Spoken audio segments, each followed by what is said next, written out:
Everyone has asked themselves, why can't we just print more money? And a quick scroll through YouTube tells them the simple answer of, because that would cause prices to rise. But this begs a second question.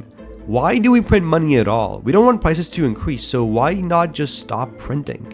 Well, being the absurd chicken I am, to answer this question, I'm gonna pivot to talking about a babysitting co-op from the 50s. So, a bunch of people on Capitol Hill had babies. As it turns out, babies can't take care of themselves. So these people needed babysitters. So they did what any reasonable person would do. They created a babysitting co-op. They all got vouchers that said one babysitting session. When they needed someone to babysit, they would pay them the voucher. Then the person doing the babysitting would get the voucher and be able to spend it later. So they essentially had an economy along with the currency in the form of these vouchers. All was well, until one day when people just didn't feel like going out for some reason. And since people weren't going out, it became pretty hard to get a voucher. And since it was hard to get vouchers, people didn't want to spend their vouchers.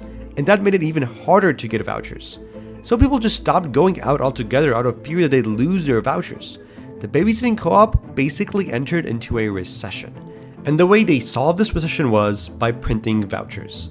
They printed a bunch of vouchers and gave them out to everyone. As a result, people stopped being scared of spending vouchers. And that meant that it was easier to get vouchers, so people spent more of them. And soon the co-op came out of its recession. Except that it got inflation, and the worth of a voucher decreased. But let's ignore that for now. The lesson should be clear. The amount of money or vouchers in circulation can affect whether or not people do stuff. Don't believe me? Let me show you some interesting things. Suppose you start destroying vouchers or literally burn a bunch of money. What happens? Deflation. Prices dropping. Doesn't that sound lovely? It should, except that it's pretty rare. In the case of the US, you got deflation during the Great Depression, 2008 recession, and a couple of months during COVID. Here's the thing. Deflation is often coupled with what economists call a drop in aggregate demand, a situation where people aren't buying things, such as paying for babysitters. This leads to it being harder to get money, which means you don't want to spend it. So the same cycle as what we discussed above.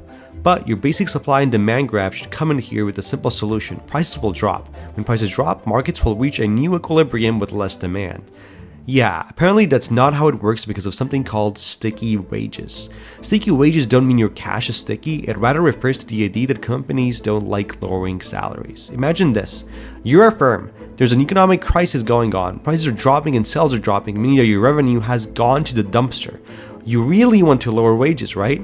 Well, yeah, but you can't because people are going to get really pissed. We just don't like wage decreases, and there's a ton of evidence for that. Because of this, companies don't lower wages even when it appears necessary. Instead, they fire workers. This is why recessions lead to unemployment.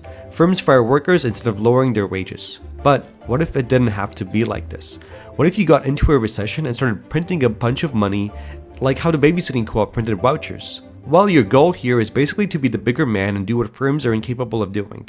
Lowering wages, except you lower them via inflation. Let me elaborate. Imagine two scenarios. Scenario 1, prices are unchanged. You get a wage cut of 5%. Scenario 2, prices rise by 5%. Your wage is unchanged. The two scenarios are equivalent, except that people get less pissed about scenario 2. This is what central banks can do. They can lower wages through a different mechanism, basically solving the issue of sticky wages. So back to our spiel about economic crises. The basic idea is this. Sometimes things can happen in the wider economy. There's crises, there's babies being born or not born, and this affects aggregate demand. When you get a shock to aggregate demand, the central bank can respond in one of three simplified ways. Destroy money, don't do much, or print a shit ton of money. The Federal Reserve inadvertently did number 1 after 1929. This led to the Great Depression since it only worsened the issue of sticky prices that lowered aggregate demand further. The Federal Reserve tried to do number 3 after the 2008 financial crisis but low-key failed and did number 2.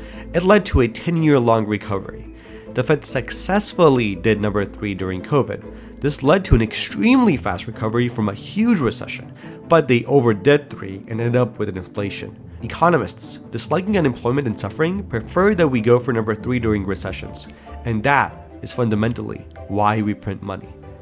Okay, well, not exactly, right? Because central banks don't actually decide how much money to print, and every video talking about them printing money, including this one, is somewhat full of it. But that's for our next video.